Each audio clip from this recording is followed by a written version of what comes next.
Muchas gracias, Presidenta. Bueno, quiero agradecer primeramente a la Comisión de Asuntos Jurídicos y Políticos de la OEA, así como a la ACNUR, por la invitación a la Corte Interamericana de Derechos Humanos para exponer en este evento. Saludo a mis distinguidos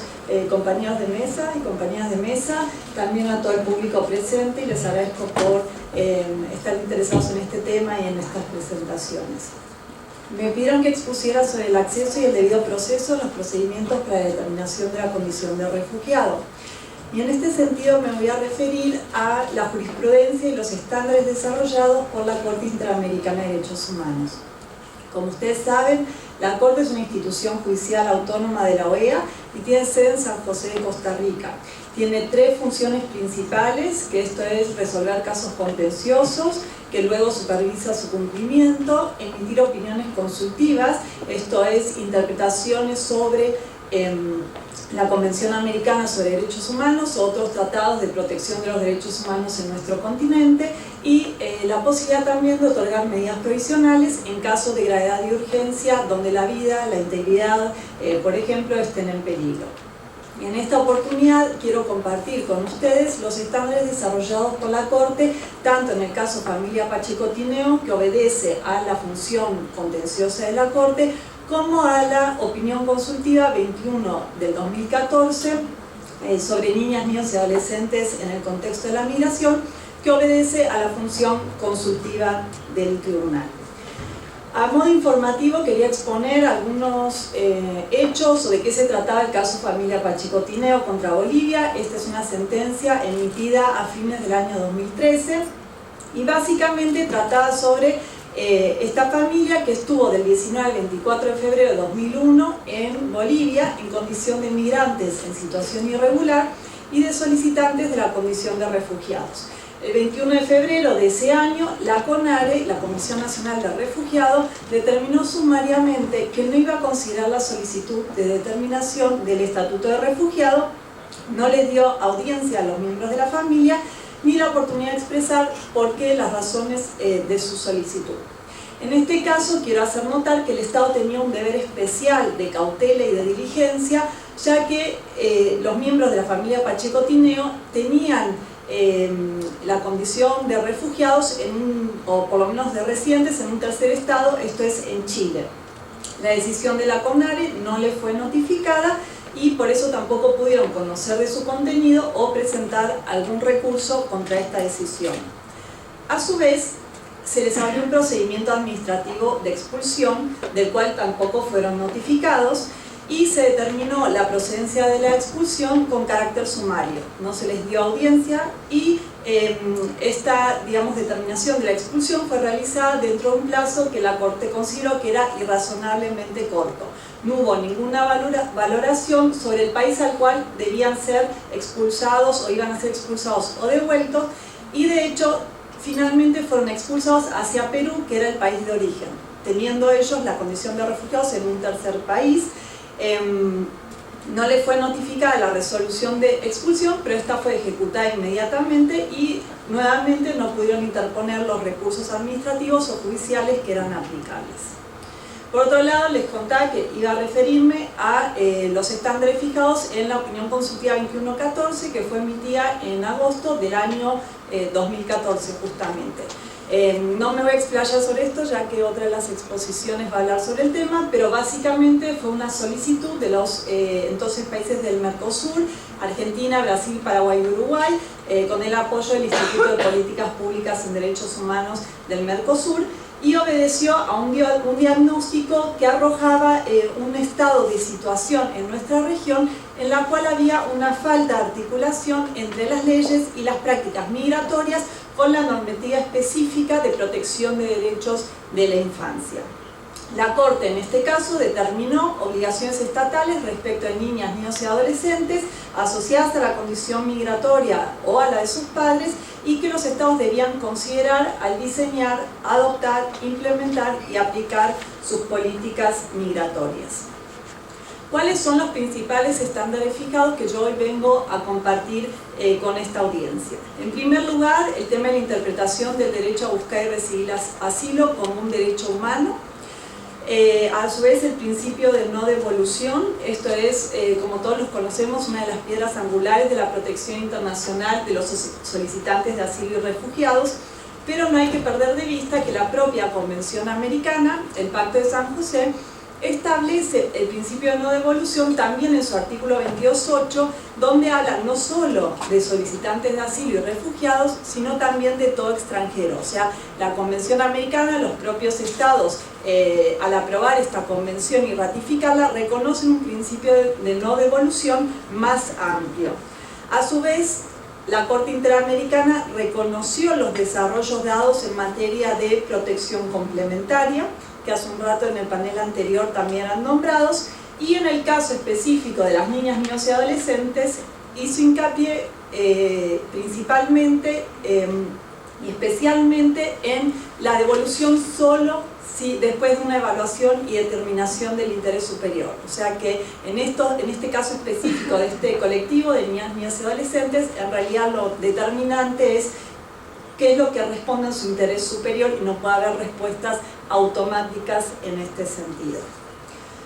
Pero ahora entrando en el tema que hoy nos convoca, quería hablar de 3 puntos principales. En primer lugar, el acceso a los procedimientos para determinación de la condición de refugiado. La Corte interpretó que el derecho a buscar y recibir asilo, leído en conjunto con los artículos 8 y 25 de la Convención Americana, garantiza y obliga a los estados a garantizar el acceso efectivo a un procedimiento justo y eficiente para poder identificar potenciales solicitantes de asilo y, en su caso, determinar la condición de refugiado a través de un análisis adecuado e individualizado de las peticiones con las garantías correspondientes. Y esto nos lleva al segundo nivel de obligaciones, el de las garantías mínimas con las que se tiene que dotar a todo procedimiento para la determinación de la condición de refugiado. Y a su vez, si se trata de niñas, niños y adolescentes quienes solicitan el asilo, estos procedimientos tienen que estar adaptados a las necesidades y garantías específicas a la luz de los principios desarrollados de protección integral de la niñez, sobre todo aquellos que emanan también de la Convención de Naciones Unidas sobre los Derechos del Niño, que es una fuente importante de interpretación o, digamos, para enriquecer el contenido de la Convención Americana en este punto. Y nuevamente, 2 pilares fundamentales, el interés superior y el derecho de los niños, niñas y adolescentes a participar en estos procedimientos. ¿Por qué quiero desarrollar estos criterios? ¿Por qué la relevancia de hoy compartir con todos ustedes estos estándares? En primer lugar, respecto a la opinión consultiva 2114, la propia Asamblea General de la OEA discutió el documento emitido por la Corte Interamericana y felicitó a los países del Mercosur por esta iniciativa de presentación conjunta de la solicitud de opinión consultiva y calificar el documento emitido por la Corte como apropiado y con una visión de futuro respecto a los desafíos de protección y sobre todo en temas, digamos, de la situación de inmigración y los desafíos de protección de niñas, niños y adolescentes en la región en estos últimos años. Además, anotar la importancia de tomar en cuenta el contenido de la opinión consultiva para que los países de la región adopten sus respectivas legislaciones en concordancia con lo aquí dispuesto. Y como les decía, esto es de agosto de 2014, la opinión consultiva, y ya hemos visto que varios países o han adoptado legislaciones o están discutiendo legislaciones donde justamente se receptan muchos de los estándares fijados por la Corte. Y esto también refleja que la construcción colectiva a través del mecanismo de la opinión consultiva dota de total legitimidad los estándares desarrollados que luego también son apropiados y receptados en las legislaciones y prácticas internas. A su vez, hoy por la mañana, Juan Carlos Murillo nos habla sobre la declaración de Brasil, que fue producto del proceso de Cartagena más 30, el proceso de conmemoración. Y en este punto es muy importante traer a colación que la propia declaración de Brasil, los estados fueron los que, digamos, la desarrollaron y los que firmaron esta declaración, reconocieron los desarrollos de la jurisprudencia y la doctrina de la Corte Interamericana. Y entre otras cuestiones, destacaron la necesidad de integración de las normas de debido proceso en los procedimientos de determinación de la condición de refugiado, justamente para que estos sean justos y eficientes. Ahora bien, ya adentrándome en los estándares específicos, en primer lugar, la opinión consultiva fijó la necesidad de establecer procedimientos o mecanismos de identificación de necesidades de protección. Esto apunta, en primer lugar, a diferenciar entre quienes requieren protección internacional de otras personas que buscan o que migran en búsqueda de oportunidades para mejorar su nivel de vida, o migrantes económicos, como se nombraba anteriormente. Pero además de identificar esas necesidades de protección internacional, es importante hoy en día y en el contexto actual identificar situaciones de vulnerabilidad por riesgo de violación de derechos, o sea, otras situaciones que pueden ameritar que los estados tengan, digamos, también que proceder a adoptar ciertas medidas de protección. Y obviamente brindar protección y atención específica según las circunstancias de cada caso. Quería recordar que cuando hablamos de protección internacional nos estamos refiriendo a 4 grandes grupos de personas. En primer lugar, aquellas solicitantes de asilo y refugiadas con fundamento ya sea en los convenios internacionales o bien en las legislaciones internas, porque hay países de la región que tienen, digamos, receptada en sus legislaciones internas, aun cuando todavía no son parte de alguna de las convenciones internacionales, la protección o definiciones para protección de personas solicitantes de asilo y refugiados. Por otro lado, aquellas personas solicitantes de asilo y refugiadas con fundamento en la definición ampliada de la Declaración de Cartagena. Nos referimos, entre otros motivos, a la salida del país por violencia generalizada o por situaciones de violación masiva de los derechos humanos, y la Corte Interamericana destacó que esta declaración que surgió hace 30 años, o esta definición ampliada, hoy en día no ha perdido relevancia, sino que por lo contrario es más que nunca una herramienta muy útil para afrontar las situaciones de desplazamiento forzado que existen hoy en la región y sobre todo en el Triángulo Norte de Centroamérica. En tercer lugar, también nos referimos a las obligaciones con base en el principio de no devolución, que, como yo mencionaba antes, según la Convención Americana abarca también a todo extranjero, y en este sentido la importancia de que las legislaciones recepten la protección complementaria, es decir, una protección similar a aquella otorgada a solicitantes de asilo y refugiados, pero en realidad que es para personas que no van a calificar como refugiados bajo la definición tradicional o bien bajo la regional, pero que de todas maneras tienen necesidades de protección o no pueden ser devueltas a sus países porque, por ejemplo, su integridad correría peligro. Y en cuarto lugar, las personas apátridas. Estos son los 4 grandes núcleos, digamos, de protección internacional que deben ser identificados por los estados y luego, digamos, remitidos. Creo que es... en Argentina tenemos una frase que es figurita repetida y bueno, es esta foto que creo que ya la vimos, pero demuestra de alguna forma la relevancia y un mensaje central que queremos que hoy quede aquí en esta sesión, que es refugiado o migrante, el término no da lo mismo. En el contexto actual, la realidad de nuestras regiones es que los movimientos migratorios son mixtos. ¿Qué quiere decir esto? Que puede haber personas que tengan necesidades de protección internacional, abarcando alguno de los 4 grupos que yo mencionaba anteriormente, y que junto con personas que migran, digamos, por otras situaciones, migrantes económicos o desastres naturales se nombraba hace un rato, o sea, otras circunstancias. Y entonces es importante que los estados actúen con debida diligencia para establecer procedimientos que identifiquen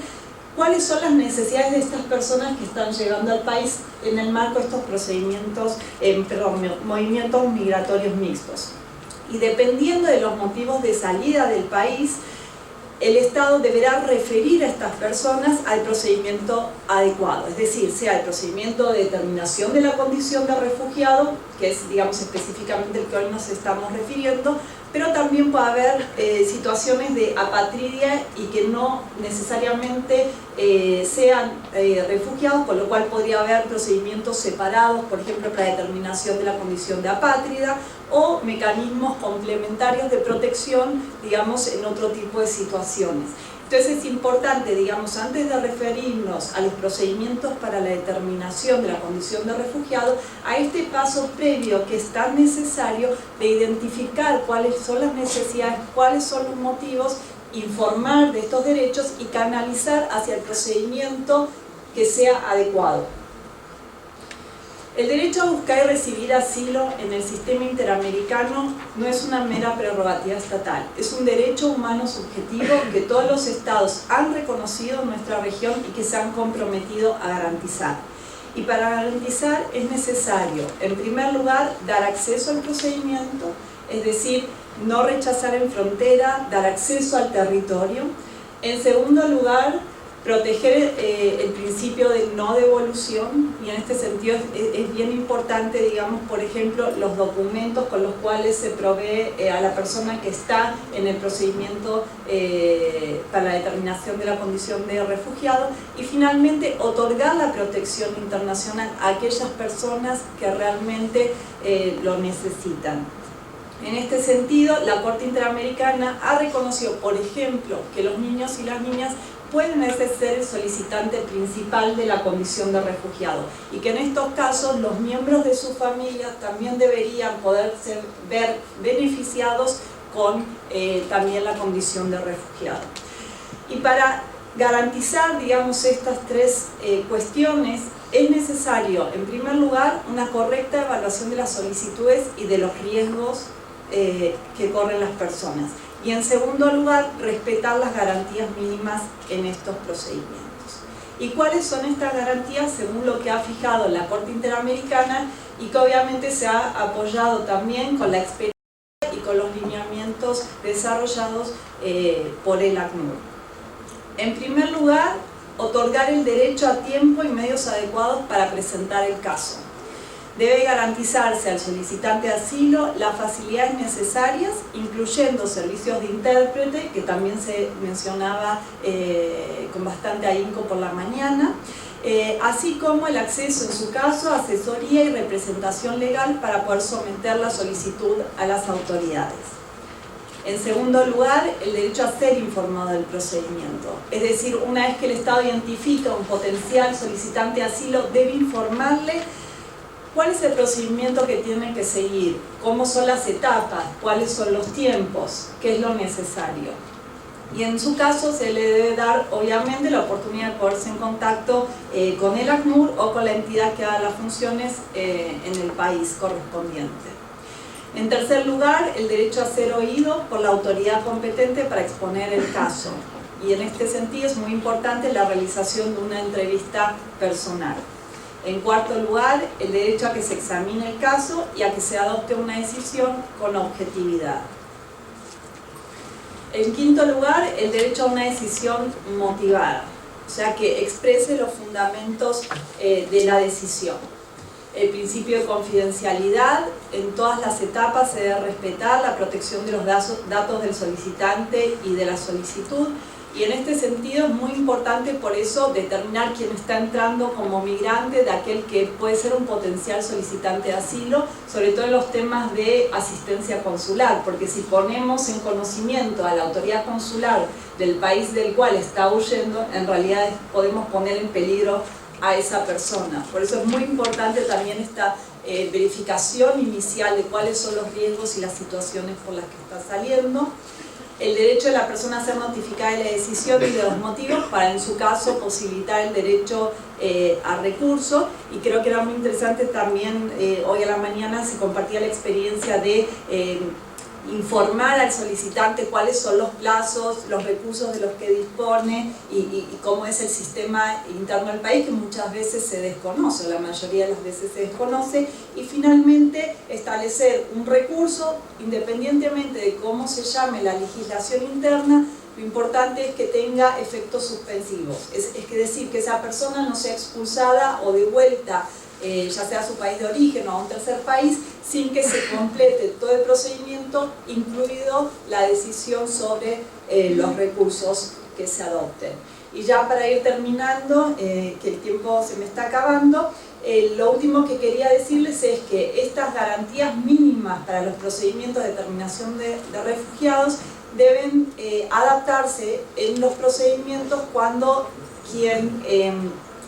cuando el solicitante sea, o el solicitante principal sea una niña, niño o adolescente. En estos casos, los procedimientos tienen que sufrir adaptaciones para las específicas necesidades de este colectivo. En primer lugar, la Corte